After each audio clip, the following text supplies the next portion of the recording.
नमस्कार, मैं चंदा यादव आपके साथ। आप देख रही हैं जस्ट इंडिया। खबरों के प्रायोजक हैं रंज care showroom in Rohtak and Bahadurgarh. Showroom पर आएं, टेस्ट ड्राइव लें और गाड़ी बुक कराएं। पलवल में किशोरी को नशीला पदार्थ पिलाकर डीजे वाली गाड़ी में बेहोशी की हालत में दुष्कर्म का मामला आया है। थाना चांदहट पुलिस ने शिकायत के बाद नाबालिग का मेडिकल कराया और इसमें रेप की पुष्टि होने पर 2 नामजद सहित 3 के खिलाफ केस दर्ज किया। डीएसपी यशपाल खटाना ने बताया कि चांदहट थाना अंतर्गत एक गांव के व्यक्ति ने पुलिस को दी शिकायत में कहा है कि एक युवक ने उसकी पोती का मोबाइल नंबर लेकर किसी दूसरे युवक को दे दिया। गुरुवार को रवि नामक युवक ने फोन कर उसकी 14 साल की पोती को सरकारी स्कूल के पास बुलाया। वो उसकी बातों में फंस कर स्कूल के पास पहुंची तो वहां पहले से ही डीजे वाली गाड़ी खड़ी हुई थी। उसमें 2 युवक बैठे हुए थे। व्यक्ति ने बताया कि डीजे गाड़ी में सवार युवकों ने उसकी पोती को कोल्ड ड्रिंक में नशीला पदार्थ पिलाया, जिसके बाद वह बेसुध हो गई। आरोप है कि इसके बाद युवक उसे घोड़ी गांव की तरफ जाने वाले रास्ते पर ले गए और गाड़ी में ही उसके साथ दुष्कर्म किया। Z global international school Rohtak में एडमिशन शुरू हो चुके हैं। एयर कंडीशन बिल्डिंग में संचालित जेड ग्लोबल स्कूल के बच्चों के आवागमन के लिए फुली एयर कंडीशन बसों की सुविधा उपलब्ध है। आपको बता दे, जेड ग्लोबल पहला स्कूल है जिसके छात्र छात्राओं का रिजल्ट 100% रहता है। इसलिए देर नहीं करते हुए तुरंत अपने बच्चों का एडमिशन कराने के लिए रोहतक में हुड्डा कॉम्प्लेक्स स्थित स्कूल पहुँचे। कल शाम पुलिस की बहादुरी से कई लोगों की जान बची। झगड़े के बीच कई लोगों की जान बचाने में एसएचओ थाना छप्पर और चौकी इंचार्ज को गोली लगी थी और इस घटना में एक और व्यक्ति घायल हुआ था, जिसका अपने भाई से भी विवाद। तीनों को निजी अस्पताल में भर्ती करवाया गया था। आज यमुनानगर में अंबाला रेंज के आईजी श्रीकांत जाधव घायल पुलिसकर्मियों से मिले और उनकी बहादुरी के लिए उन्हें 5,000 रुपए का नकद पुरस्कार और क्लास 1 सर्टिफिकेट देकर सम्मानित किया। उन्होंने कहा कि हौसला बढ़ाने के लिए इन्हें और भी प्रोत्साहन दिया जाएगा। काम किया है यमुनानगर पुलिस के हमारे बहादुर जो ऑफिसर्स हैं, एसएचओ और एएसआई दोनों ने, ये एक बेकाबू जो व्यक्ति था, नशे में धुत था और वेपन लेकर के काफ़ी नुकसान कर सकता था, उसको उन्होंने बहादुरी दिखा के काबू किया और उस प्रोसेस में उनको गोलियाँ भी लगी और मैं अभी दोनों से मिल के आया हूँ और दोनों का मोरल अभी भी बहुत ऊंचा है, बहुत अच्छा है।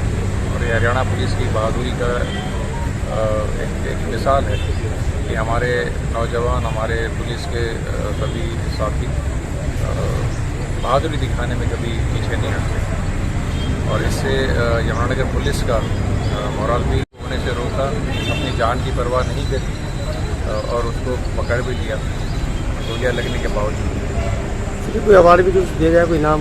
इनको अभी मैं मिल के आया हूँ। इनको दोनों को 5,000 रुपये का नगद पुरस्कार और जो सर्टिफिकेट होता है क्लास 1 सर्टिफिकेट वो भी दिया जा रहा है। उसके बावजूद, उसके अलावा भी हम उनका प्रोत्साहन देने के लिए और भी कुछ करने के लिए। पठानिया पब्लिक स्कूल रोहतक में न्यू सेशन के लिए क्लास केजी फर्स्ट से लेकर +1 में एडमिशन शुरू हो गए हैं। सीबीएसई रिजल्ट में झंडे बुलंद करने वाले पठानिया पब्लिक स्कूल का रिजल्ट वर्ष 2021 से 22 में ऑल इंडिया में दूसरे नंबर पर रहा है। लगातार 37 वर्षों से शिक्षा के क्षेत्र में अलग जगाने वाले पठानिया पब्लिक स्कूल में अपने बच्चों का एडमिशन कराकर उनका भविष्य उज्जवल बनाएं। हरियाणा विकास एवं पंचायत मंत्री देवेंद्र सिंह बबली ने कहा कि प्रत्येक व्यक्ति के जीवन में शिक्षा का विशेष महत्व है। एक शिक्षित व स्वस्थ युवा अच्छे समाज का निर्माण करता है, जिससे राष्ट्र निर्माण को दिशा मिलती है। व्यायाम करने से शरीर ऊर्जावान रहेगा, जिससे किसी भी कार्य को करने में मन लगेगा। कैबिनेट मंत्री देवेंद्र सिंह बबली ने शुक्रवार को टोहाना विधानसभा क्षेत्र के अनेक गांवों में करोड़ों रुपए की लागत से बने लाइब्रेरी व जिम का उद्घाटन कर जनता को समर्पित किया। कैबिनेट मंत्री ने गांव अमानी में लाइब्रेरी, गांव म्योटकला, गांव तलवाड़ी व गांव करंडी में जिम, गांव साधनवास व गांव चांदपुरा में लाइब्रेरी का उद्घाटन किया। कैबिनेट मंत्री देवेंद्र सिंह बबली ने वार्ड नंबर 1 टोहाना में पंचायत भवन का भी उद्घाटन किया। आज हमारे हल्के के बहुत से गाँवों में ई-लाइब्रेरी और जिम का उद्घाटन किया है। हमारी न्योनकला, तलवाड़ी, साधनवास, चांदपुरा, करंडी, इन गाँवों में ई-लाइब्रेरी और हमारा जिम का उद्घाटन किया ताकि ई-लाइब्रेरी से आधुनिक शिक्षा हमारे गाँव में बैठे हुए हमारे बच्चों को मिल सके और जिनसे बच्चे अपने हेल्थ की तरफ उनका ध्यान बने। और जो आज ये कृति नशे के रूप में जो पंजाब में बहुत बड़ी समस्या बन चुकी थी, आज वो हरियाणा की तरफ हमने कदम बढ़ाई थी ताकि बच्चे उससे बच सकें और हेल्थ के प्रति अवेयर हों।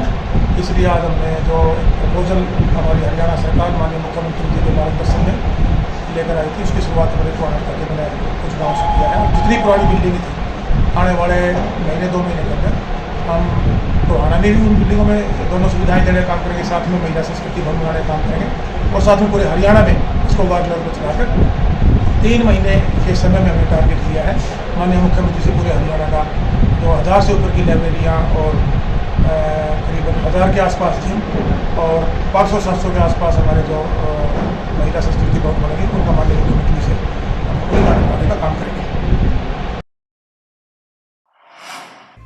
एकीकृत मधुमक्खी पालन केंद्र रामनगर में विश्व मधुमक्खी दिवस पर कार्यक्रम का आयोजन किया गया, जिसके तहत राष्ट्रीय सेमिनार आयोजित हुआ। राष्ट्रीय सेमिनार में चर्चा की गई है कि किस प्रकार से किसान की आय दोगुनी की जाए। सेमिनार में कृषि एवं किसान कल्याण विभाग मंत्री जेपी दलाल ने बतौर मुख्य अतिथि शिरकत की। कृषि मंत्री ने कहा कि हरियाणा का सौभाग्य है कि देश के विभिन्न हिस्सों से मधुमक्खी पालन विशेषज्ञ इस राष्ट्रीय सेमिनार में पहुंचे हैं। उन्होंने कहा कि भारत का इंडोनेशिया के साथ बहुत अच्छा तालमेल है। इंडोनेशिया के सहयोग से भारत में केंद्र बनाए गए हैं जिसमें किसानों को अच्छी तकनीक के बारे में बताया जाता है व किसान अपने खेतों में इस तकनीक को प्रयोग कर लाभ उठा रहे हैं। कृषि मंत्री ने कहा कि हरियाणा सरकार को किसी भी प्रदेश की तकनीक अच्छी लगती है जिससे किसानों को फायदा होता है, उस तकनीक को अपनाने का कार्य किया जाता है। 1500 रुपये देता है। सारी नीतियाँ कंपेयर करिए, देश हरियाणा का सरकार भारत के किसी भी प्रदेश में कोई अच्छी किसान हितैषी नीति है उसको लागू करने के लिए तैयार रहती है। और पंजाब हमारा पड़ोसी प्रदेश है, पंजाब के किसानों को पता लगता है कि हरियाणा में अच्छी नीतियां हैं, राजस्थान के किसान को पता लगता है कि हरियाणा में अच्छी नीतियां हैं। तो ये या तो उनको कुछ देना पड़ेगा किसान को या आंदोलन झेलना पड़ेगा। तो एज ए कृषि मंत्री क्या लगता है जो दावा कर रहे हैं कि 2024-25 में हरियाणा में आएंगे और पानी देंगे, का दावा नहीं, एसवाईएल का पानी देने के लिए तो 2024-25 की जरूरत नहीं है, एसवाईएल तो पंजाब में बननी है। उसको बना दें तो हो सकता है कि कुछ लोग उनके बारे में विचार कर लें, लेकिन ये झूठे नारे देने से हरियाणा का किसान, हरियाणा का आम नागरिक भ्रमित नहीं हो। पानी बहुत ज़रूरी है एसवाईएल का हरियाणा के लिए, लेकिन लड़ाई उतनी तेज लड़ी नहीं हरियाणा का। मैं तो ये कहता हूँ केजरीवाल जी हरियाणा के रहने वाले हैं, हरियाणा में जन्म लिया है, यहाँ का अन्न पानी खाया है, हरियाणा के बारे में सोचते होंगे। मुझे उम्मीद है कि जब भी हरियाणा आएंगे वो ये घोषणा करेंगे कि एसवाईएल का काम मैं शुरू करवा रहा हूँ। इसी के साथ इस बुलेटिन में आज के लिए फिलहाल इतना ही। नमस्कार।